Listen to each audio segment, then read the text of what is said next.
السلام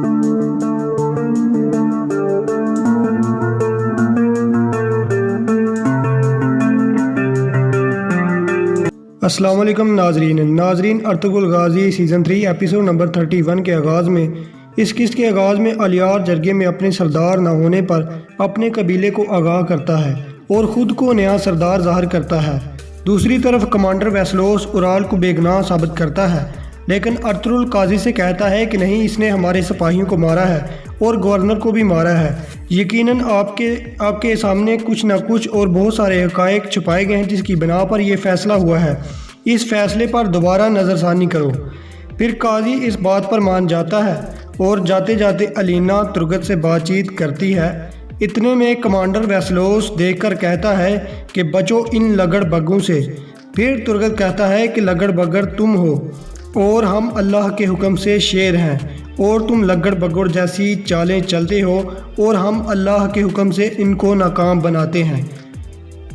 پھر بیمسی اور نورگل اورال کو قید خانے میں ڈالنے جاتے ہیں اور اورال کہتا ہے کہ میں یہاں سے بے گناہ نکلوں گا، جس پر نورگل کہتا ہے کہ ہم تمہیں پھانسی چڑھتا دیکھیں گے۔ دوسری طرف ارطغرل سے حلیمہ کہتی ہے کہ نہ جانے کب اس اورال بدماش سے ہماری جان چھوٹے گی۔ ارطغرل ان سب کو کمانڈر ویسلوس اور کوپک کی منافقت سے اور ان کے گٹھ جوڑ کے متعلق اپنے خاندان کو بتاتا ہے، جو اس بات چیت کو آئمہ خانم بھی سن رہی ہوتی ہے۔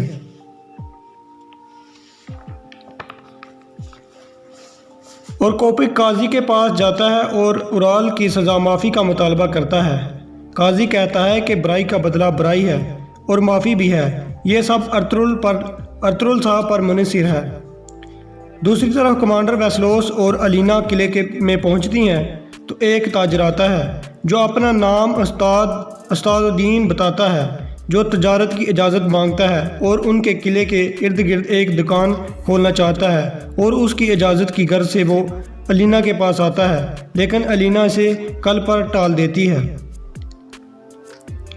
دوسری طرف پھر ایک سپاہی اصلاح خاتون کو بتاتا ہے کہ اورال گورنر کے قتل سے بری ہو گیا ہے، جسے اصلاح خاتون بڑی خوشی سے الیار کے پاس جاتی ہے اور جا کر اپنی بڑاس نکالتی ہے اور کہتی ہے کہ تم اور ارطغرل غدار ہو۔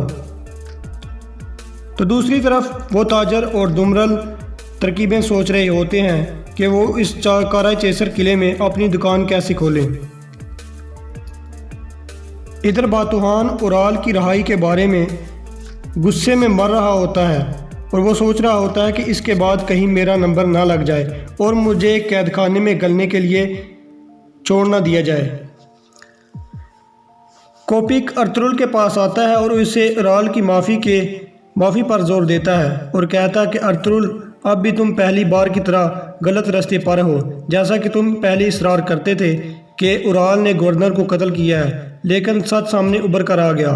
اورال نے گورنر کو قتل نہیں کیا تھا، جس کی بنا پر قاضی نے اسے رہائی دے دی ہے۔ اب بھی تم غلط راستے پر ہو۔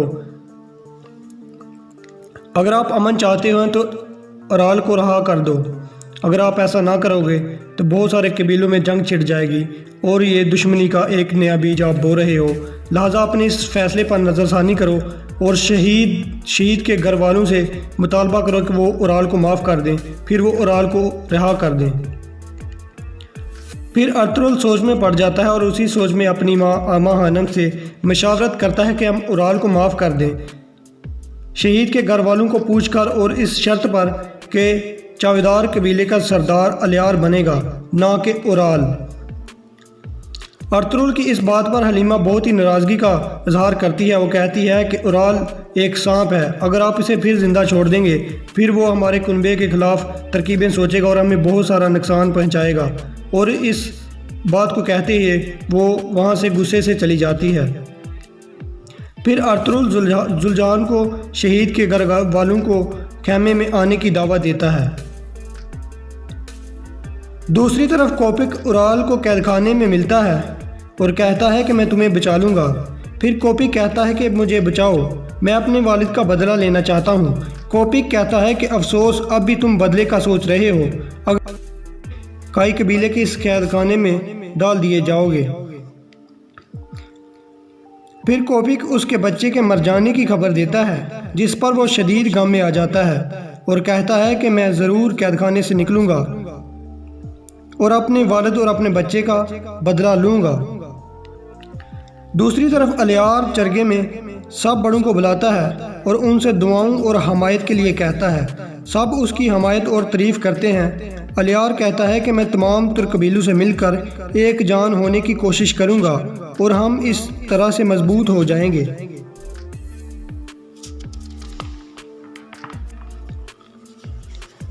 پھر کائی قبیلے کے 2 سپاہی اورال کو روٹی دینے آتے ہیں۔ وہ انہیں مار کر بھاگنے کی کوشش کرتا ہے لیکن سپاہی اس کا گراؤ کر لیتے ہیں اور اسے پکڑ لیتے ہیں۔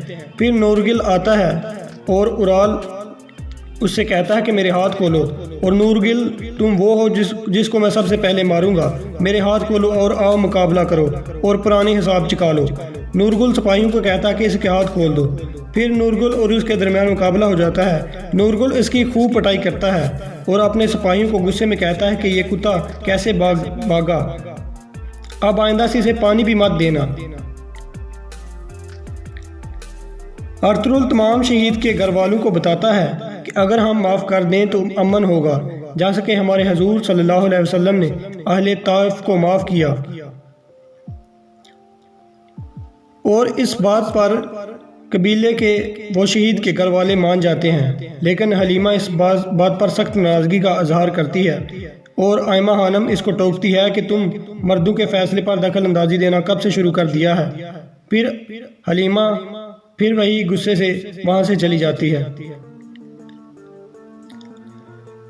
تو دوسری طرف کمانڈر ویسلوس کائی قبیلے اور چاودار قبیلے کو لڑوانے کی سوچ رہا ہوتا ہے، اور یہ سوچ کر وہ بہت خوش ہو رہا ہوتا ہے اور کہتا ہے کہ جب یہ دونوں قبیلے لڑیں گے تو کائی قبیلہ اور چاودار قبیلہ بہت ہی کمزور ہو جائے گا، پھر ہم ان کا تماشا دیکھیں گے۔ پھر زلجان پوچھتا ہے کہ اگر کوپیک اپنے باتوں سے پھر گیا تو ارطغرل کہتا ہے کہ پھر ہم اپنی تلوار لہرائیں گے۔ زلجان حیرانگی سے پوچھتا ہے کہ کیا چاودار قبیلے کے خلاف اپنی تلوار ہم لڑائیں گے؟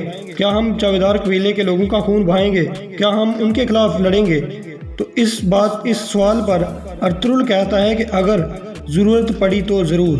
تو دوستو یہاں پر اس قسط کا اختتام ہو جاتا ہے۔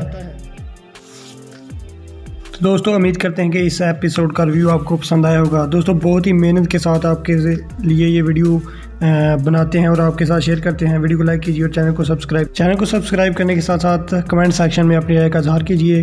انشاءاللہ پوری کوشش کروں گا کہ آپ کے ہر کمنٹ کا جواب دیا جائے۔ اللہ حافظ۔